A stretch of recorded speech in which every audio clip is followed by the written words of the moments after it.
Hablemos de mercado con Juan Cruz Campero, Manuel Caballero y Gonzalo Cavalieri.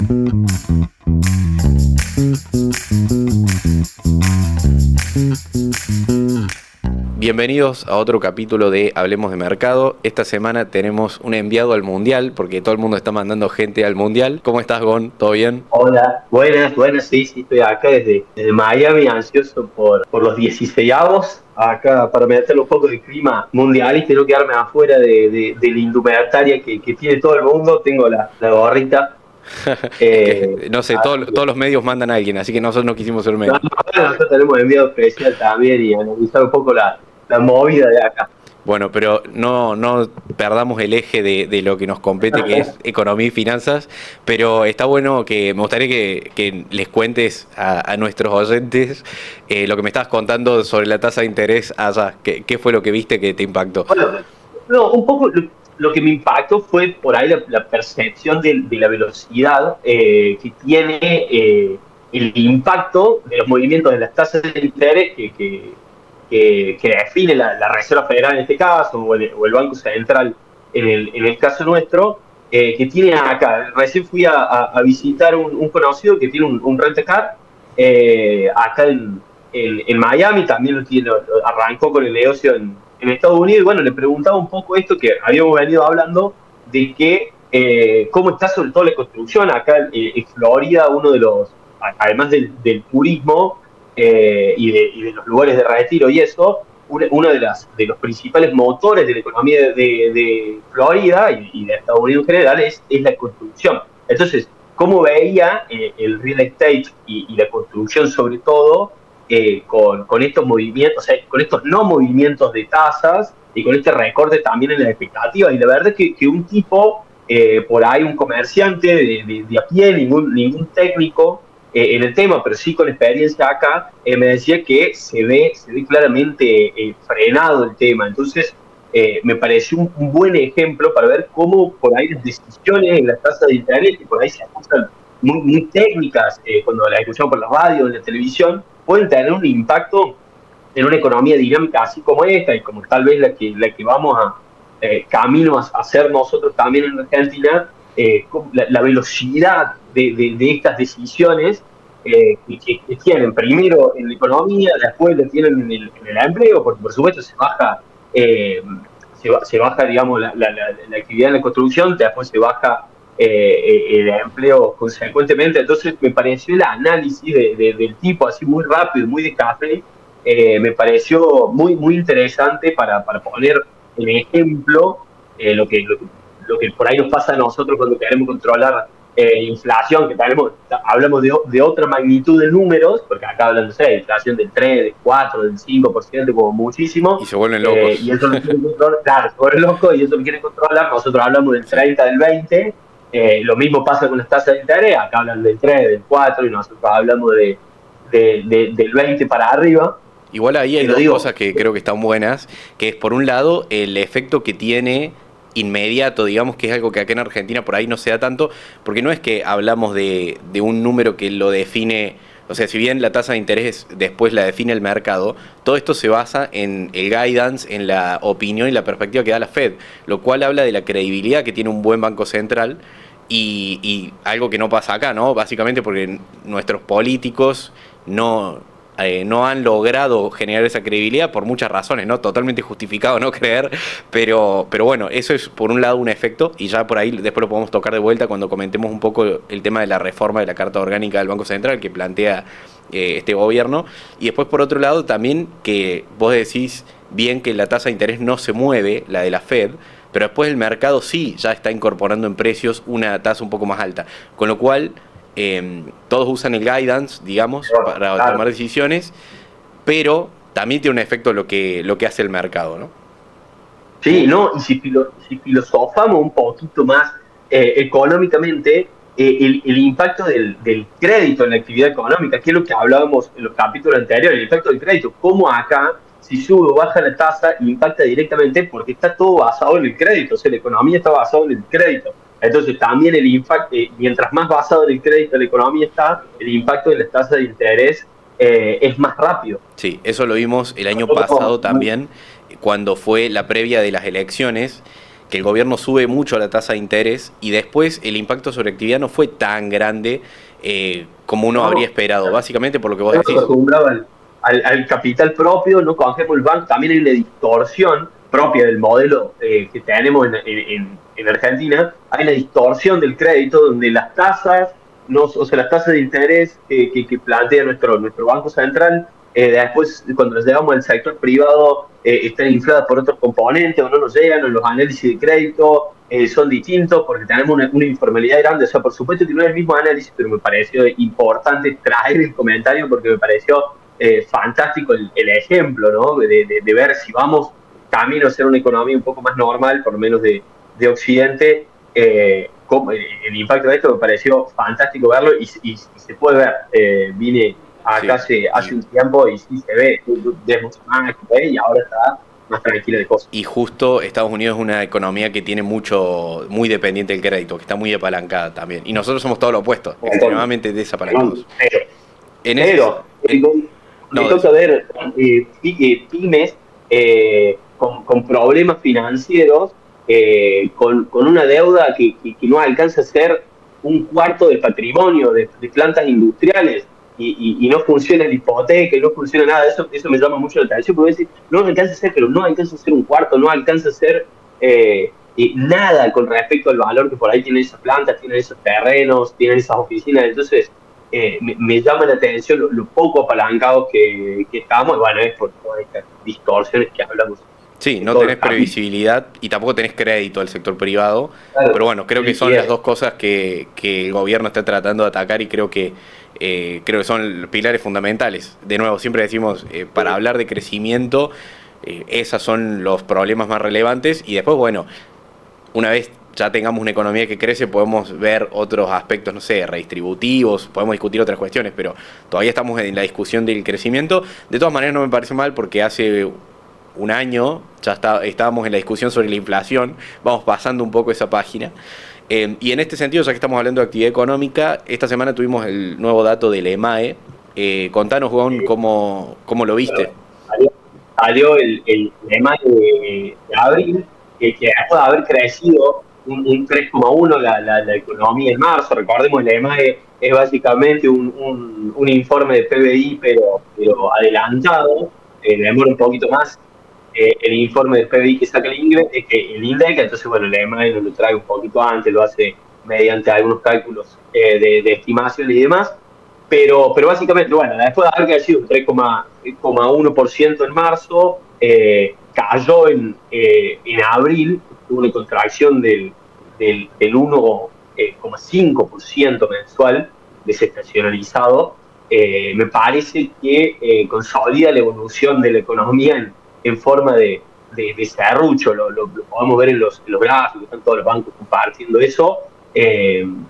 Interanualmente se expandió un 1,6, pero bueno, pero cayó, tenemos que decir que cayó un 1,5 mensual. Bueno, viene teniendo ese comportamiento, pero bueno, veníamos de un marzo con un 6,2 interanual. O sea, fue un montón. Bueno, ahora se planchó un poco el dato, puede tener de todo metido adentro, pero seguimos. Me parece que lo importante en esto, creo que el mensaje que tiene que llegar es, de nuevo, cuáles son los sectores, lo mismo que hicimos con el PBI la semana pasada, y me gusta la dinámica de hacerlo toda la semana o cada 2 semanas cuando sale alguno de estos datos, que me gusta ver cuáles son los sectores. Y volvemos de vuelta. Minería, canteras, sube 17,1%, el agro 10,9%, electricidad, gas y agua, que es lo que estamos viendo, creo que escuchamos 6,4%, pero en cambio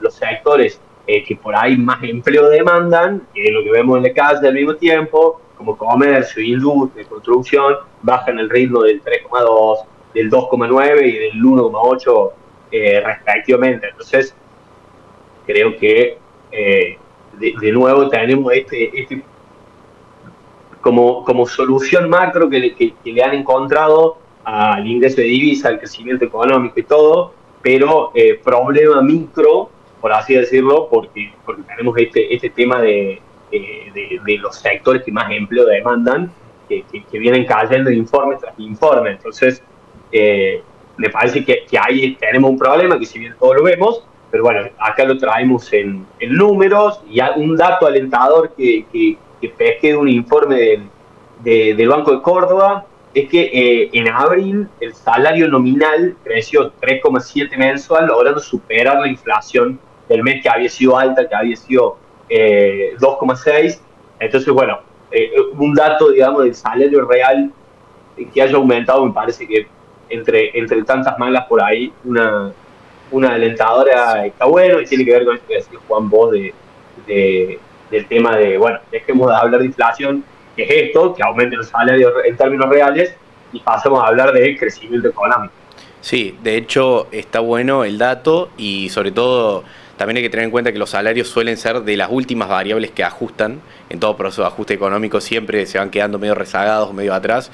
En línea con la inflación que vos decías, hay consultoras que están dando los números de junio en torno al 1,9, la mayoría coinciden que estaría por debajo de 2, pero bueno, es ahí prácticamente 2, ¿no? 1,9, creo que alguna dio 1,8, en general anda por ahí.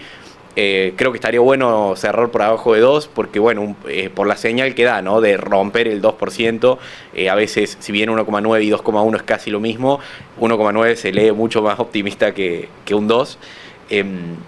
Y quizás, bueno... Y esto que vos dijiste, Juan, ¿te acordás que lo que dijo Marengo en el capítulo de él? Dijo, bueno, siempre pedimos devaluación para ser más competitivos, devaluamos, entonces nos quedan mal las tarifas, entonces bueno, aumentamos las tarifas, entonces nos quedan los salarios caídos, entonces subimos los salarios, de vuelta el círculo ese vicioso, pero si vemos siempre llegan último los salarios. Sí, tal cual. Aplica el ejemplo que dio, a mí me quedó muy marcado y estuvo buenísimo.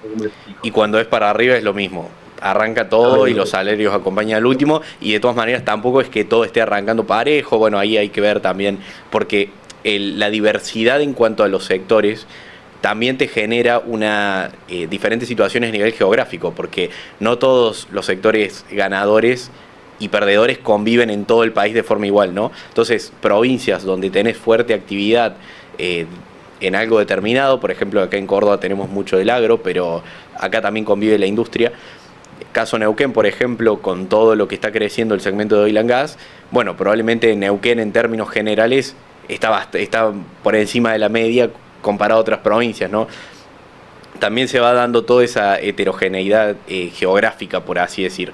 Así que bueno, es complicado el análisis, o más bien hay que hacerlo de esta manera así integral y teniendo en cuenta todo, porque se discute mucho el dato del crecimiento por ese tema, ¿no? Porque hay determinadas zonas o determinados sectores económicos que no ven ese crecimiento y que incluso vienen mal, entonces descreen el dato, pero siempre hablamos de promedios. Después, bueno, puedes hacer un doble clic, que sería lo correcto, como lo estamos haciendo acá, y fijarte bien, según los sectores, cómo va la dinámica. Es lo que está creciendo, está bueno que crezca. A ver, esto no es, nunca es contraproducente, pero bueno, el doble clic es necesario, y apuntarle por ahí a distintas maneras de solucionar a aquellos sectores que no crecen y que son necesarios, porque vos decís, bueno, habrá sectores que no crecen y que, bueno, que tenemos un país que no es competitivo en eso y crecerá a otro punto o no crecerá. Me parece una forma de solucionarlo, pero los que sí tienen que crecer por naturaleza, básicamente, no son transables o lo que sea, como por ejemplo el comercio, o sea, que tienen que existir.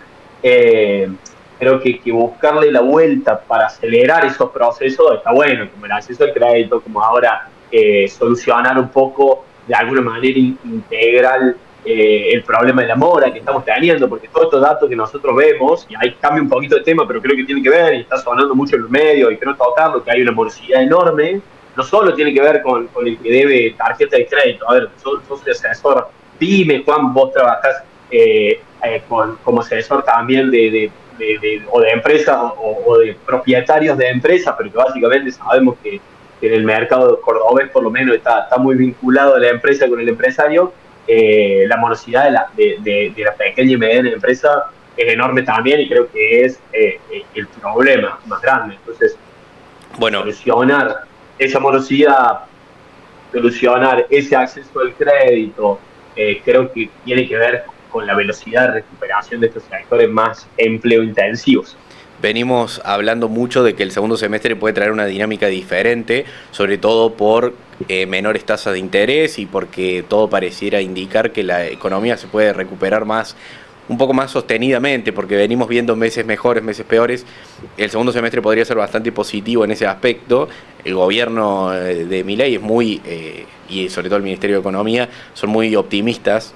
Nosotros un poco lo compartimos, sobre todo porque las tasas de interés vienen bajando, que eso es fundamental, por lo que vos decís, Gon, por la mora, por la necesidad también de capital que hay, porque somos una economía que para crecer, obviamente, como cualquier economía, necesita crédito, y hay poco crédito del sector privado. En general porque durante años todo el ahorro disponible de la economía lo capturaba el sector público, que tenía déficit. Bueno, esta dinámica que viene cambiando, tarde o temprano va a empezar a impactar, y creo que ya un poco lo está haciendo. Recién, hace 2 días arranca el segundo semestre, pero por ahí creo que podemos ser un poco más optimistas. En línea con esto, justo esta semana tuvimos una licitación de deuda del Tesoro, donde se renovó el 80% de lo que se vencía, es decir, que se pagó deuda en pesos. Concretamente son unos 3 billones de pesos que pasan a circular. Esto en el corto plazo generó un impacto en el mercado, que las tasas bajaron, sobre todo las tasas cortas, a un día como la caución, por ejemplo. De hecho, el día martes, que la caución en pesos tuvo una tasa, creo que cerró en el 8%, debajo de la tasa en dólares de caución, algo, o sea, súper puntual, que tiene que ver con esta inyección de pesos que hace que las tasas bajen, ¿no? El tener más dinero del que la economía necesita en el cortísimo plazo. Después el Banco Central va absorbiendo vía repo. Sí. Esta es una jugada también típica. Vos estás más en el mercado que yo, en el mercado de capitales que yo, pero digo, es una jugada típica de nuestro ministro de Economía. Nunca mostrar cuál va a ser tu próximo paso en cuanto al impacto de las licitaciones y de los pagos y eso, con respecto a los instrumentos que emite y se negocia en el mercado de capitales. Entonces estas también cosas pasan porque inversores institucionales nunca saben el rollover que se va a lograr. O sea, va desde, no sabemos si va a ser el 100 o va a ser el 80, o sea, la verdad que no sabíamos antes. Por ahí en otros lugares el guidance es más grande. Sí, de hecho, acá veníamos teniendo por encima del 100%, sobre todo los meses de compra de dólares fuerte. Veníamos toda la semana diciendo, se compran dólares y los pesos que se emiten para comprar dólares se reabsorben en las licitaciones. Bueno, ahora que la liquidación del agro ya va siendo cada vez menor, la cosecha gruesa va pasando, y eso también lo vemos en el dólar, que sube un poco, y que el gobierno, el Tesoro, compra menos dólares de los que venía comprando. En todo ese marco, bueno, como desaceleran las compras de dólares, uno pensaría que por lo menos va a desacelerar la toma de deuda en pesos, la reabsorción de esos pesos, y no solamente eso, sino que se inyectan al mercado un poco más. Bueno, pero lo bueno es eso, que nos debería traer unas tasas más bajas, que de hecho un poco ya lo estamos viendo. Después tarda un poco en pasarse a la tasa de financiamiento para el sector privado, ¿no? Estamos hablando de tasas cortas porque son las que podemos ver todos los días. Sí, tal cual, demora bastante. Y un poco para pasar al tema dólar, que no se nos va tan largo y tocar todos los temas. Tenemos un MEP y un dólar en general, hablemos de MEP o hablemos de cualquier dólar, subiendo, ¿no? Subiendo a 1500 y pico, y me parece que por la forma en que el gobierno se está moviendo, parece que ese es el número que le queda cómodo y no más, ¿no? Para emisiones de dólar link que están haciendo cortas, y la agresividad con la que las hacen, la verdad que es llamativa. No sé cómo lo ves vos al tema del número, ¿no? Me llama la atención a veces a mí. No soy un gran lector del número. ¿Por qué 1500? ¿O qué ves? O si ves lo mismo que yo, están ahí y están agresivos ahí. Sí, yo creo que un poco hay que dejarlo subir por una cuestión de que si tenés inflación y no querés tocar nada, digamos, y te sentís cómodo con ese nivel de tipo de cambio real, deberías ir ajustándolo por inflación, ¿no? Para que el dólar ajustado por inflación te quede más o menos igual. Que ese es el mejor termómetro que tenemos para hablar de atraso cambiario o no. Además de muchas otras variables, pero esa es una, que es el dólar ajustado por inflación, porque un dólar 1500 hoy no es lo mismo que un dólar 1500 hace 6 meses, ¿no?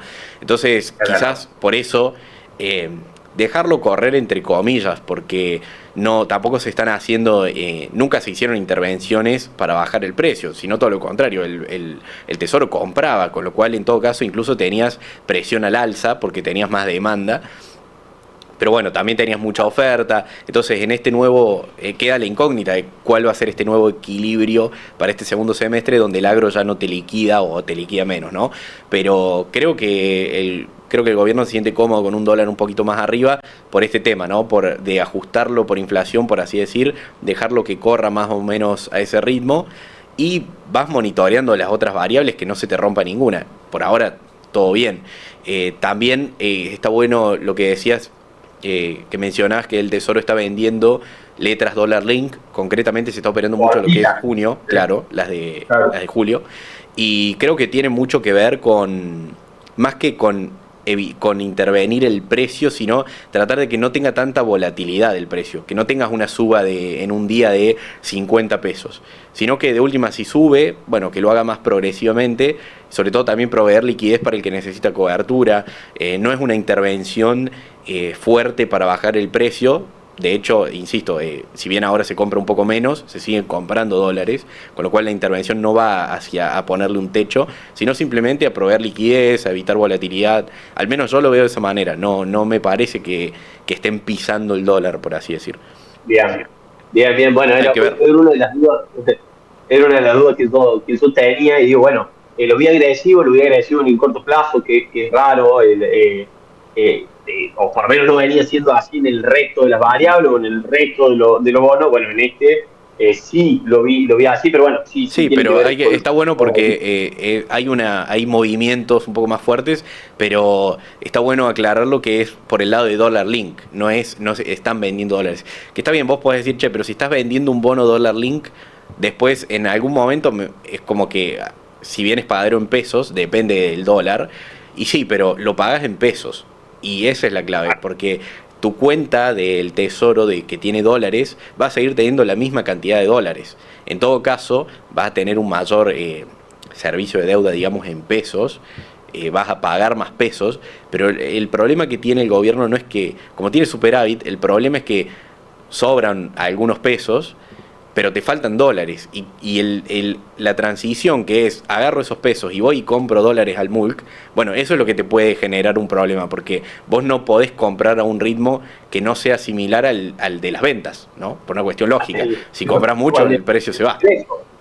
O el del ingreso también, o sea, ahora que no vamos a tener tantas liquidaciones como ya las tuvimos, también van a bajar. Pero bueno, también venimos, y acá yo aporto unos datos del agro, venimos con buenos precios internacionales de lo que fue girasol, que no estaba en el mapa, que nos puede ayudar, y venimos con buenos perfiles para el trigo. Si bien se demoró un poquito la siembra del trigo, la cantidad de hectáreas sembradas, los perfiles que hay, y las perspectivas de precio que están ahí, pero tienen para arriba, es distinto a algunos otros commodities agrícolas.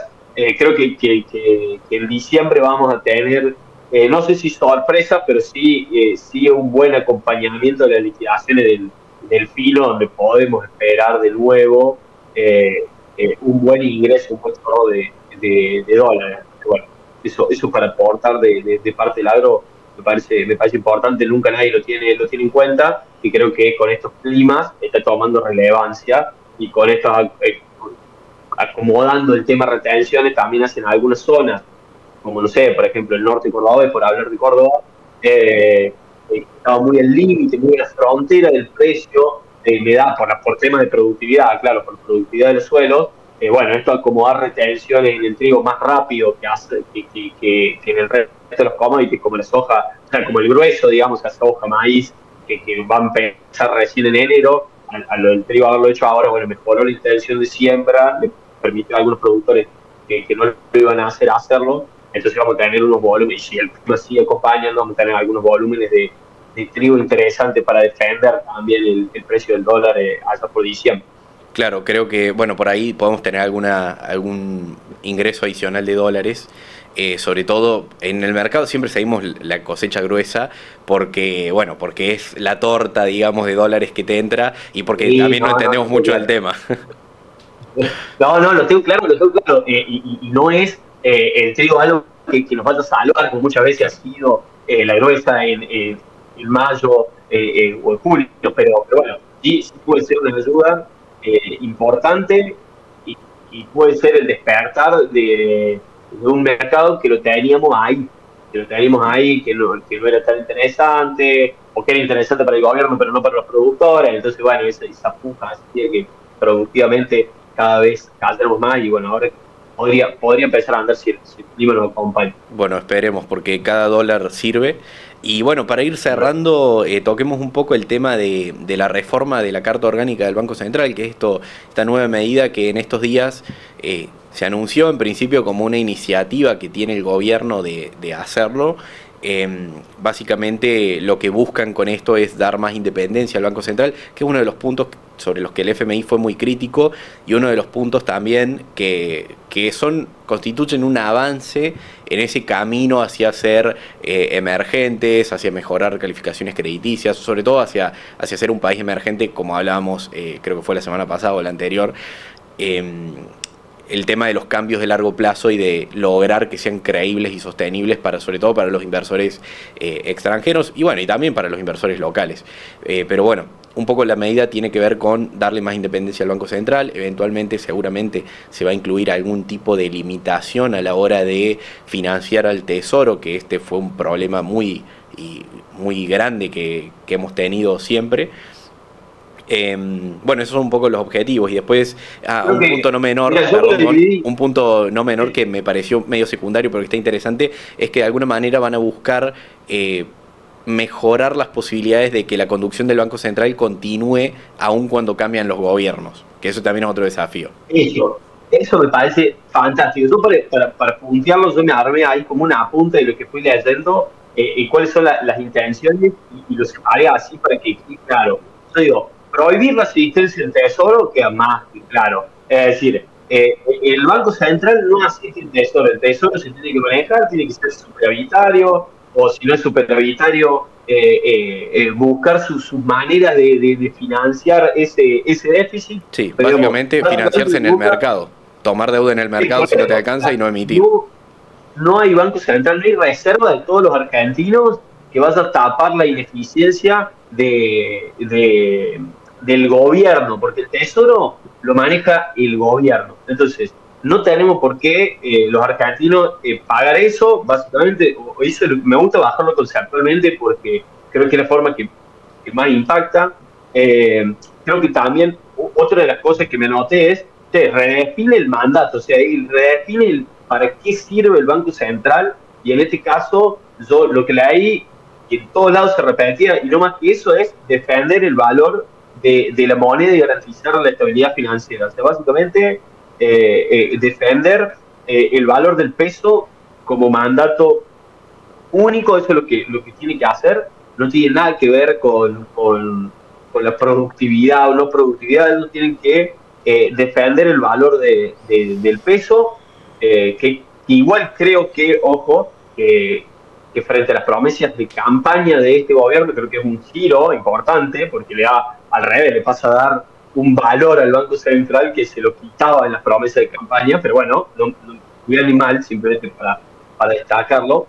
Eso está bueno recalcarlo. Pasamos de destruirlo a lo mantenemos y lo dejamos independiente, digamos. No sé qué habrá pasado, con quién habrán hablado, pero bueno, me parece interesante la postura ahora, más que la de antes. Restringir la compra de deuda, eso es importante, porque en base a eso ahí se hacían todos los artilugios legales para de alguna manera financiar el Tesoro cuando no se podía financiar el Tesoro. Entonces, al final, si vos me dejas comprar deuda, te estoy financiando. O sea, en definitiva, lo que importa son medidas reales, no si en la ley decía tal o cual cosa o había un punto o una coma. O sea, restringir la compra de deuda, no se puede financiar de ninguna manera el Tesoro. Porque lo que hacía, no le puedo pasar los pesos directamente, no le puedo pasar los dólares, pero bueno, le voy y le compro deuda con letras intransferibles, listo. Mentira, se cae el relato. Sí, digamos, eliminamos tanto lo que sería compra en el mercado. Bueno, digamos, estas son las ideas que pone sobre la mesa el equipo económico. No es efectivo todavía, no es efectivo, esto claro. Es la intención, ¿no?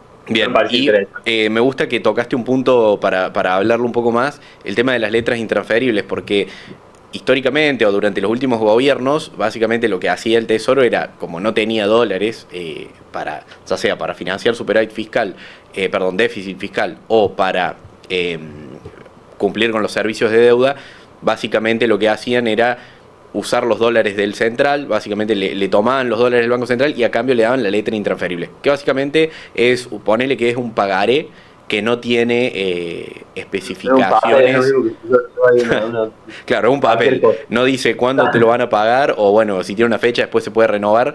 El punto es que no se puede vender en el mercado secundario. Es decir, vos se lo das al Banco Central y el Banco Central está obligado a tenerlo hasta que vos se lo quieras pagar, básicamente. Con lo cual, Claro, eso y sacarle los dólares no es lo mismo, ¿no? existía, es lo mismo. Ahora, y el tema porque muchos confunden, dicen, no, bueno, el gobierno, pero ahora saca esto y yo adelanto De utilidades. perdón, no adelanto, de utilidades, sí, adelanto de utilidades al Tesoro. No, fue un asiento contable justamente para solucionar eso. Dijo, bueno, el Banco Central tuvo utilidades, le pongo se las paso al gobierno, el gobierno se los pasa y solucionan un poco el tema de estas letras intransferibles. Simplemente un asiento contable que usaron, pero justamente para prolijar esto y terminar con esta historia Banco Central, Tesoro, como si fueran la misma persona. Trabajen juntos, háblense, tengan todas las reuniones que quieran, pero el Banco Central, como las reservas federales o como le llamen en los distintos países, es de todos los argentinos en todo momento y no se puede usar a discreción de un gobierno para alcanzar sus metas. Sus metas tienen que ser alcanzadas con su presupuesto, con sus intenciones, con lo que debatan los legisladores y en las distintas cámaras, pero no con la reserva de todos los argentinos, que tiene que ser el peso.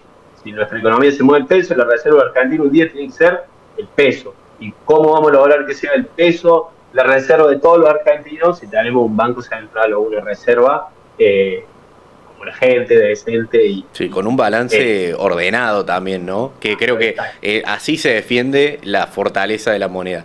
Porque acá eran varios ataques en simultáneo, por así decir, porque vos tenés, esto es contabilidad, tenés de un lado el activo y del otro el pasivo del patrimonio neto. Básicamente en un banco central vos tenés activo y tenés pasivo, y el activo es lo que tiene el Banco Central, fundamentalmente reservas, ya sea en dólares, en oro y algunas otras cosas, pero en esencia eso. Y en el pasivo tenés el dinero circulante, básicamente los pesos que tenemos en la mano.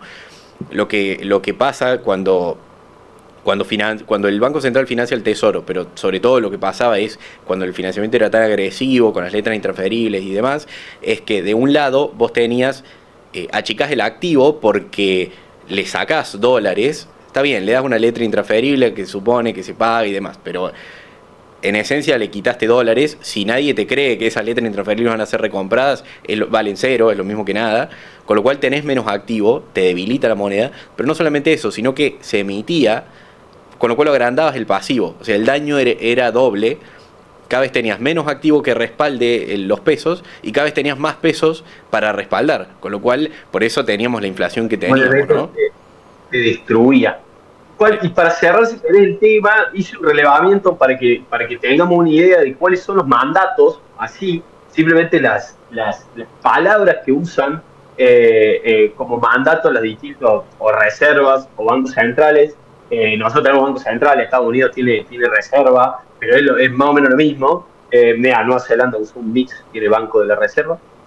Pero más o menos, ¿cuáles son los mandatos? Como para que nos demos una idea de la función que cumple la sociedad de otros países que por ahí miramos todo el tiempo. En Estados Unidos, por ejemplo, el mandato dual es empleo e inflación.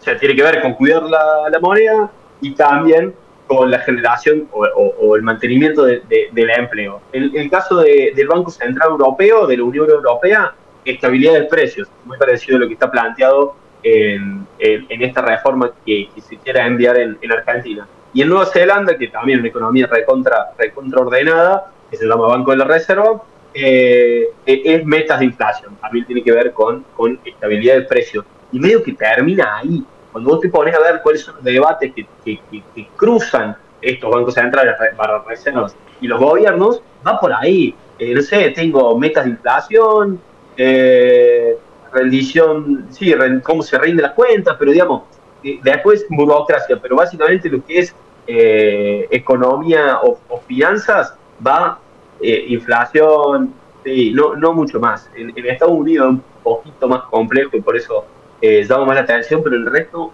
va por ahí. Entonces, De creo hecho, que es la recomendación de cualquier es manual de economía que un organismo tiene una función, no muchas. Y claro. la mejor entidad, el mejor organismo que puede gestionar o defender el poder adquisitivo de la moneda es el Banco Central, porque es el que tiene la maquinita, digamos, ¿no? Entonces es tan simple como no la uses o bueno, usala bajo determinadas condiciones. Pero bueno, por eso un poco normalmente se restringe muchísimo el objetivo o la razón de ser de un banco central. Es simplemente eso, no hay mucho más. El Tesoro tiene que mantener tienen que ser independientes y el Tesoro tiene que financiarse. Para eso hay una ley que es el presupuesto y que es fundamental. Lo que pasa es que en Argentina no le damos la importancia que tiene o durante muchos años diferentes gobiernos lo han hecho medio mal o discrecional a propósito. Pero bueno, se supone que los números del Tesoro cierran ahí en el presupuesto. Y si no te alcanzan, se establecen los medios para que eso alcance, que sea tomando deuda, por ejemplo, y ya está. Es matemática pura y creo que de esa manera tenemos que empezar a setear nuestras cabezas desde el punto de vista país, como desde el punto de vista empresa y bueno, por supuesto personal, pero personal es como más lo hacemos y por ahí nos olvidamos de hacerlo en el empresariado o a nivel de análisis de país. No sé cómo estamos de tiempo, Juan, Estamos medio justos, pero cerramos con algo. Sí, yo te quería decir, esta semana implementamos mediante Instagram abrir un cajoncito de preguntas para que la gente por ahí en la semana pueda hacer a ciertas preguntas y nosotros seleccionar dos o tres de las que más se repiten. Generalmente tenemos una audiencia bastante específica, entonces por ahí se repiten y la idea es responderlas acá y creo que en este caso, Juan, va directamente a vos la pregunta que más se repitió por la cercanía también en la fecha. Es básicamente si se pagan los cupones de julio. Bueno, cupones de globales y básicamente los bonos, los GD, los AL30, bonos soberanos, sí se pagan, el gobierno ya lo confirmó, pero más allá de eso no debería sorprender mucho la noticia porque los números están cerrados de hace tiempo. Concretamente, los dólares que el Tesoro le va a pagar al sector privado son 2.800 millones de dólares, más o menos, que están cubiertos con las compras que se han ido haciendo durante lo que va del año, compras de dólares en el mercado de cambios, así que los dólares están. Eventualmente también están los de 2027, si bien un poco se cubrirá con dólares que se van a comprar hasta entonces, también está la posibilidad de tomar otras líneas de financiamiento para cubrir esa deuda, es decir, cambias de acreedor, tomas una deuda para pagar esa. Bueno, Manu habló la semana pasada de algunas líneas que tenemos abiertas con organismos multilaterales, así que... Exactamente, de hecho hablamos un poco de una en específico que, bueno, el Congreso ya habilitó al gobierno a tomar una línea por hasta 5.000 millones de dólares con bancos de legislación New York. Eso queda ahí disponible para usarse y eventualmente si el año que viene, por decirte en enero, por alguna razón no hay dólares, bueno, se puede usar esa línea para cubrirlos. Así que en principio hasta todo lo que es 2027 está cubierto, no es que esté cash los dólares en una caja guardados, sino que si bien hay ciertas proyecciones y demás que el gobierno y diferentes economistas pueden hacer y ver cuánto falta, si se llega o no se llega, la realidad también es que está más que cubierto con estas otras líneas. Es mucho mejor, obviamente lo ideal quizás sería pagar, pero si no podés, toma otra línea para no caer en una situación de default y ya está, ¿no? Y vas gestionando en el largo plazo esa deuda, porque también el problema que tenemos es que los vencimientos son muy grandes en poco tiempo. Tenemos 2 o 3 años donde vence casi toda la deuda del país y después no hay casi nada. Entonces, Sí, de hecho nosotros deuda PBI estamos bastante parecidos al resto de los países de la región. Nuestro problema es el perfil de la deuda. Por eso siempre por ahí creo que surge esta pregunta de si pagan los cupones. No es la primera vez que abrimos cajoncito de preguntas, pero no es la primera vez que nos lo preguntan. Tal cual, viene por ese lado, porque son vencimientos grandes, parece desafiante, aparte ves la cuenta del Tesoro y ahora tiene un poco más, pero por ahí hace poquito estábamos en $0, entonces preocupa, pero bueno, el gobierno tiene, y sobre todo el Ministerio de Economía y la Secretaría de Finanzas y demás, tienen herramientas para gestionar esto y cumplir con los pagos de deuda. Después, en el largo plazo, bueno, va a depender de lo que pase en el próximo año, digamos, ¿no? Pero no creo que sea algo que debería preocupar mucho, al menos, de nuevo, 2027, yo creo que todo eso está cubierto. Y después veremos, porque también tenemos elecciones al medio, con lo cual un cambio de gobierno no debería, pero puede tener un impacto sobre este tipo de cosas. Entonces, pero bueno, el gobierno tiene herramientas para cumplir con los servicios de deuda, así que no debería ser una preocupación. Y de hecho lo ves también en el mercado, porque si ves los bonos que vencen en 2027, las paridades y las TIR, sobre todo la TIR, te da prácticamente libre de riesgo, ¿no? Es decir, se paga o se paga. Sí. Claro, eso se ve bien, por lo menos lo que se ve así a simple vista, bien, pero bueno, surgió esa duda y avisar un poco que vamos a estar haciendo esta apertura de consultas, sea mercados, sea algunas cuestiones por ahí de decisiones económicas que no se entiendan, o algún dato ahora que voy a estar acá dando vueltas por Estados Unidos, que es una economía que, bueno, que nos atraviesa a todos, pero sobre todo a nosotros. Entonces, bueno, cualquier cosa vamos a estar siempre dejando ese espacio, lo vamos a repetir 2 o 3 veces a la semana y seleccionando algunas preguntas. Si ven que por alguna razón no seleccionamos alguna que les generaba mucha curiosidad, directamente nos escriben ahí al mensaje directo de Instagram y la sumamos, no hay ningún drama si esto es una conversación y está abierta, y si no la sabemos, no la sabemos y por ahí la debatimos un poco. Buscamos la respuesta. O traemos a alguien que sepa también. Tal cual, eso es una idea también de hacer los próximos capítulos, así que si las preguntas por ahí nos indican un poco a quién o de qué sector buscarlo, bienvenido sea. Listo. Bueno, un lujo. Gracias por conectarte y te dejo que vayas al banderazo. Al banderazo, me merezco. Así es. Nos vemos la semana que viene en otro capítulo de Hablemos de Mercado.